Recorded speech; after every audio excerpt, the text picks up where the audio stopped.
Seguimos en Punto de Partida, estamos compartiendo esta mesa con Claudio Lozano, presidente de Unidad Popular y director del Banco Nación de la República Argentina. Me confundo siempre con el Banco Central, no es lo mismo. De paso por Santa Fe, Claudio, ¿cómo estás? Bien, bien, un gusto. Sí, de paso por Santa Fe.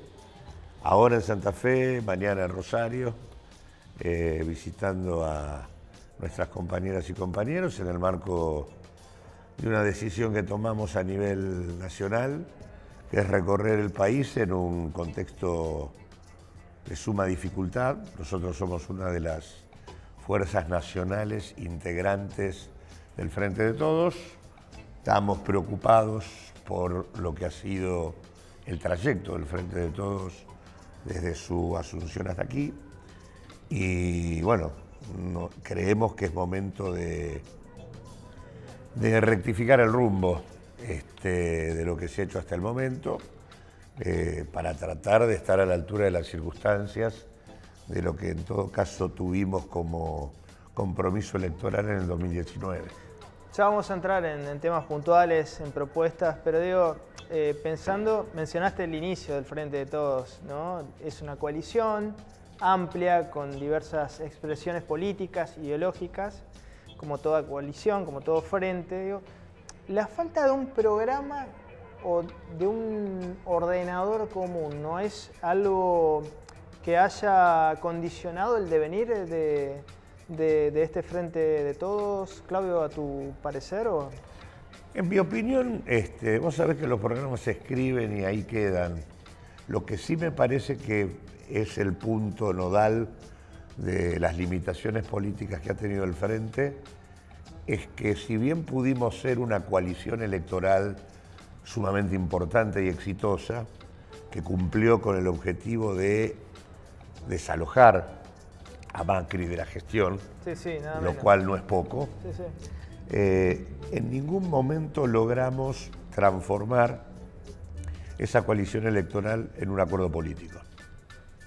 No hubo, ni hay todavía, un ámbito de síntesis, de debate, no hay una mesa política del Frente de Todos integrada por los diferentes partidos y por las referencias que están a cargo de la conducción de las principales organizaciones sociales, territoriales y sindicales de la Argentina y que se referencian electoralmente en el Frente.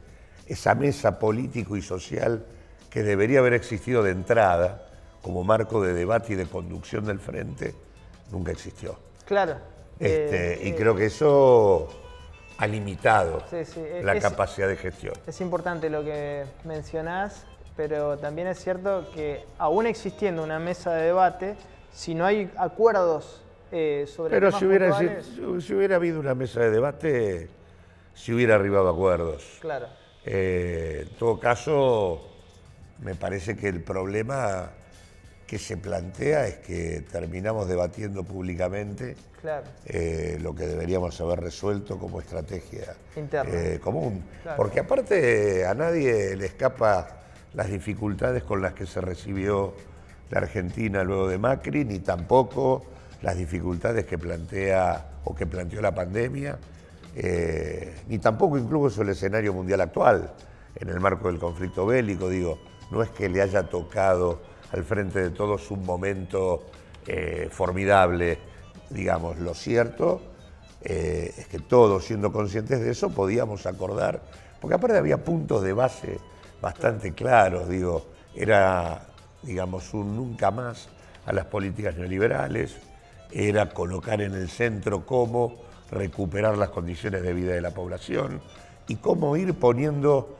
las bases de una nueva estrategia de desarrollo. Había tiempo para dar un debate y aparte había condiciones, porque luego de la pandemia, o mejor dicho, luego de la cuarentena dura, te diría a partir de mediados del 2020, el escenario de la Argentina era un escenario favorable, porque teníamos precios internacionales sumamente importantes y una importante capacidad productiva ociosa. Veníamos de una parálisis económica importante. Esas dos situaciones permitían, con un reordenamiento de los precios de la Argentina, poner en marcha un proceso de recuperación de la actividad económica importante y de hecho existió.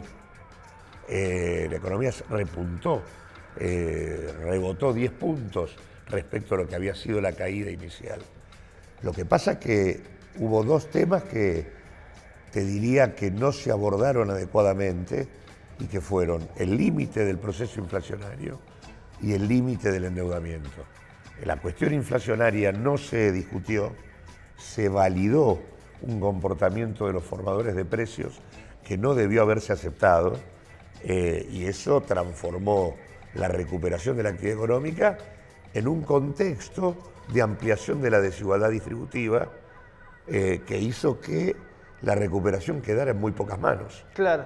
Y por otro lado, el no haber dimensionado adecuadamente el significado del crédito que los Estados Unidos le dieron a la Argentina a través del fondo, que eso es lo que es, y no un crédito normal del Fondo Monetario Internacional, no haber dimensionado esto hizo que no se discutiera políticamente como corresponde y se llegara a una negociación distinta a la que se llegó, donde terminamos en una suerte de cogobierno de la política económica que no nos da herramientas para abordar el tema central. El acuerdo firmado es un acuerdo inflacionario que no permite discutir la solución al tema de la inflación. ¿Por qué es un acuerdo inflacionario? Porque establece una regla cambiaria donde el dólar debe seguir a los precios, porque establece una actualización tarifaria, porque establece una suba permanente de la tasa de interés. En el contexto en el que estás, son todas cosas que siguen alimentando la evolución de precios. Nosotros deberíamos ir a frenar los precios.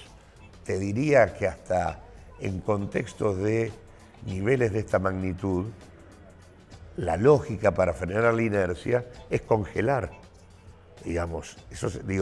Obviamente para hacer esto necesitas tener un poder político importante, pero lo cierto es que en ningún caso es recomendable, en un contexto de esta naturaleza, seguir subiendo todo, porque uno sigue subiendo y todo sigue subiendo. Claro. Por lo tanto, el acuerdo con el fondo, te diría que hace de la inflación el mecanismo de ajuste fiscal, porque el Estado aumenta recaudación vía aumento de precios y reduce gastos vía caída del gasto en pesos del Estado argentino y por lo tanto llega más rápido a la meta que el fondo se plantea y al mismo tiempo sigue reduciendo los costos laborales, que es otra de las preocupaciones que el fondo tiene. O sea, la inflación es un mecanismo muy complejo que ha sido adoptado por el fondo como mecanismo de ajuste para la Argentina y la verdad que nosotros necesitamos, como el agua, frenar el proceso inflacionario para recuperar el poder adquisitivo de la población. No se puede recuperar el poder adquisitivo con una inflación del 70% anual. Ahora, Claudio, recién mencionabas el tema de ponerle un freno a la inflación y la idea de un acuerdo político, ¿no? O de tener por lo menos peso político. Sin volumen político, sin, digamos, una gran mesa que una distintas patas, suena difícil poder parar el proceso inflacionario, digamos. O sea, cada vez que Argentina ha logrado parar el proceso inflacionario lo hizo sobre bases más de acuerdo que de grieta, digo.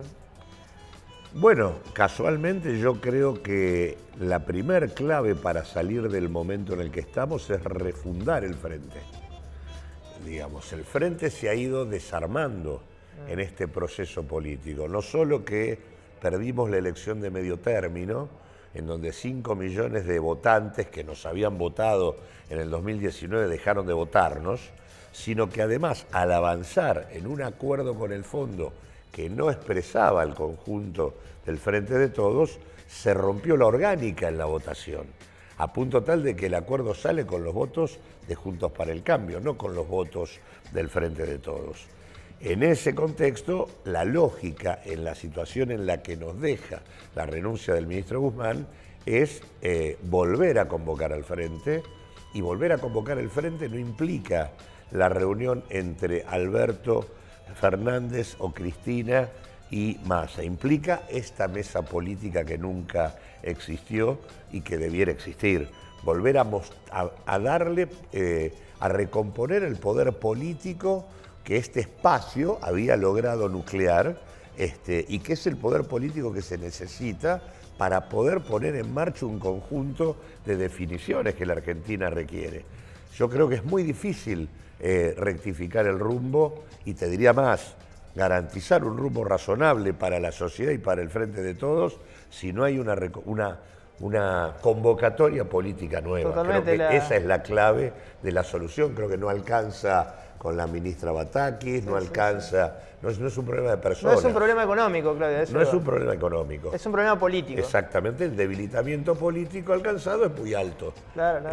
Y por lo tanto esa es la primera tarea que creo que es la que hay que llevar adelante. Amén de esta mesa, ¿qué cartas están trabajando desde Unidad Popular para proponer en este momento? Nosotros creemos que acá esa mesa se construye interpelando con políticas públicas a los actores que pueden sostener un rumbo diferente. Acá queda claro que ha habido actores que tanto por su vínculo con el proceso de endeudamiento como por su papel en los principales mercados de la Argentina, y por ser directos beneficiarios del proceso inflacionario, son los que han sostenido esto hasta acá. Por lo tanto, acá hay que articular el bloque social que ha quedado afuera de esta historia. Y esto implica políticas que, en primer lugar, acá hay que plantear un programa popular antiinflacionario, y enfatizo lo de popular, porque hay otro tipo de programas antiinflacionarios donde la solución para la desaceleración de los precios es enfriar la economía. Es más, alguna de las cuestiones que uno puede percibir de lo que hasta ahora dijo la ministra Batakis es que la idea de más ajuste fiscal y suba de la tasa de interés, de alguna manera lo que está planteando, si no hay otro tipo de medidas que lo acompañen, se parece más a caminar, a tratar de administrar un proceso recesivo de una economía en donde no hay reservas para importar, de una economía que tiene ya problemas con los precios de referencia y hay cierto desabastecimiento de mercadería, en donde tenés limitaciones en el mercado interno porque el mercado interno no se amplía, porque el consumo popular está planchado. En ese contexto, si vos lo que haces es profundizar el ajuste fiscal y subir la tasa de interés, lo probable es que vayas a un cuadro recesivo y que esa sea la medicina antiinflacionaria. Y esto el remedio sería peor que la enfermedad. Sin duda. Sí.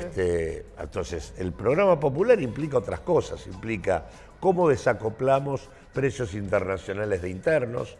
Ahí hay un tema de fondo que son las retenciones en alimentos y en energía. Este tema es un tema clave. Argentina no tiene por qué pagar los precios internacionales de producciones que realiza y que tiene, digamos. Nosotros no importamos toda la energía que consumimos, ni importamos los alimentos que consumimos, ni tendríamos por qué hacerlo. Consecuentemente, el precio interno tiene que ser otro respecto al que tiene hoy el mundo, además acicateado por la guerra y el conflicto Rusia-Ucrania.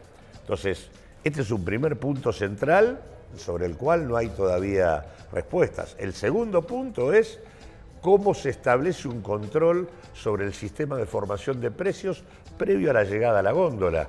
Acá se necesita que las principales cadenas de la alimentación y de los insumos de la economía argentina establecer mecanismos de concertación social donde intervenga no solo el Estado, sino que intervengan los grandes productores, pero también los chicos, los trabajadores y demás, de manera de que en cada cadena se articulen los actores para ponerle límite a los abusos de posición dominante. Digamos, acá no alcanza con el Estado que tenemos para disciplinar el sistema de precios. Hay que recomponer el lazo de la comunidad para poder intervenir sobre cada cadena de producción. Además, Claudio, convengamos que después de la dictadura militar y estos 40 y pico de años que se sucedieron, bueno, hay un Estado que no tiene el nivel de profesionalismo que supo tener. No, por eso digo, el Estado en realidad es parte del problema hoy. Y la solución es, digamos, el problema del Estado es que expulsó de su gestión la cuestión pública, el interés público. Para que el interés público aparezca, la comunidad tiene que estar articulada con el Estado, de lo contrario no aparece. Entonces, ahora, en cada cadena de producción, donde hay grandes grupos empresarios que fijan condiciones, también hay pequeñas y medianas empresas que las padecen, y hay trabajadores que las padecen, y hay consumidores que las padecen. Bueno, hay que poner todos los actores en la discusión. Totalmente. Claudio, si uno habla con gente que viene de otros países, te debe pasar las condiciones de Argentina, 47 millones de habitantes, tenemos la reserva ahí de vaca muerta, por mencionar. Podemos dar la discusión sobre el extractivismo, claramente, pero la realidad es que debajo de vaca muerta hay el valor de 30, 40 deudas externas argentinas. Tenemos 400.000 millones de dólares afuera. Ese es un conteo, puede haber otros.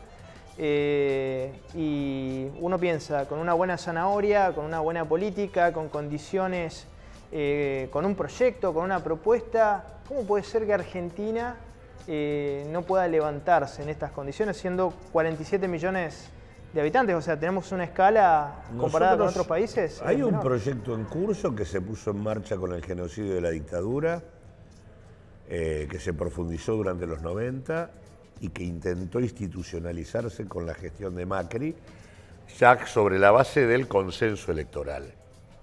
Ese proyecto implicó desarmar la Argentina que teníamos e intentar armar otra. Ha sido la puesta en marcha de una verdadera estrategia de la desigualdad, que lleva ya 47 años y en donde los gobiernos populares o de signo popular han podido poner límites, pero en ningún caso revertir lo que ha sido el proceso de concentración y transnacionalización que la economía vivió.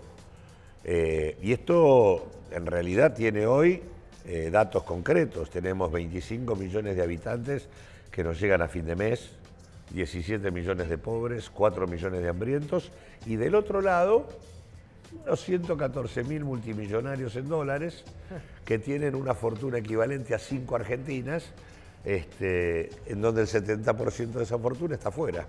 Entonces, no es que la Argentina no tenga con qué, tiene con qué. Tiene con qué. Lo que tiene es que revertir esas condiciones de funcionamiento. Bueno, esa es la agenda. Ese es el desafío de la política. Ese es el desafío de la política, es el desafío donde ha venido han venido fracasando las experiencias populares, yo creo que en gran medida porque las experiencias populares históricas de la Argentina, y me refiero con esto al peronismo y al radicalismo, han quedado boyando en el aire porque las bases sociales que le dieron sustento históricamente fueron fuertemente modificadas. El peronismo y el radicalismo son hijos de la articulación entre una burguesía nacional y los trabajadores. Y la verdad es que la burguesía nacional fue esquilmada y lo que ha reemplazado eso es una cúpula empresarial dominantemente internacionalizada, y del otro lado, en lugar de tener los trabajadores formales que alguna vez tuviste, tenés un espacio totalmente totalmente heterogéneo, donde lo que tenés es, digamos, una situación donde el 60% de los trabajadores están en situación de informalidad y desempleo. El tema de esta nueva realidad es la que yo creo que ha dejado boyando en el aire y roto lo que han sido los funcionamientos históricos de la Argentina, y lo que establece que para hacer otra cosa hay que crear condiciones para hacerla. Y eso es esa es la tarea política que falta. No funciona naturalmente la Argentina de otra manera si no hacemos si yo hago de cuenta que la burguesía nacional existe, me equivoco, porque no existe. Y por lo tanto, si no existe, tengo que crear un motor en materia de discusión económica diferente al que hoy tenemos. El motor de los actores principales es un motor que incluso aunque termine explotando Vaca Muerta, no vamos a tener nosotros los dólares para pagar la deuda, van a seguir estando afuera.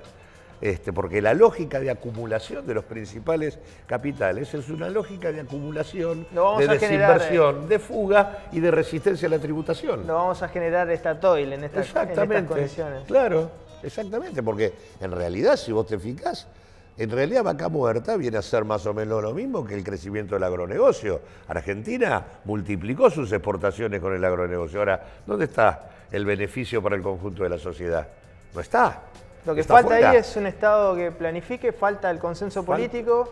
Falta un Estado, yo creo que hay que articular acá se necesita, nosotros propiciamos la creación de un área de economía pública y social que articule al Estado, a las pequeñas y medianas empresas, a los movimientos cooperativos, a la economía popular, en una estrategia común.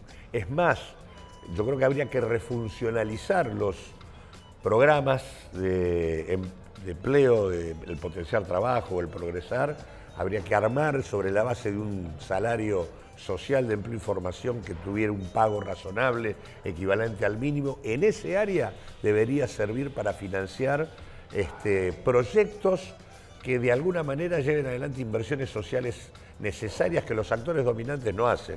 Política de vivienda, política sanitaria, política educativa, infraestructura sanitaria, educativa, plan de vivienda social. Tanto por hacer, ¿no? Soberanía alimentaria, el redespliegue territorial y poblacional, que la Argentina necesita crear ciudades para desconcentrar conurbanos que se demostró en la pandemia que son invivibles. Entonces hay toda una tarea para hacer que creo que no se hace porque no se piensa que la Argentina tiene una situación distinta. Ahí seguimos trabajando sobre la base de que el país que tenemos, el que alguna vez fue, y ya no es, porque las transformaciones que se vivieron en el marco de la apertura comercial y financiera de la Argentina han sido muy profundas. Claudio Lozano, gracias por estos minutos. No, gracias a ustedes. Seguimos en Punto de Partida.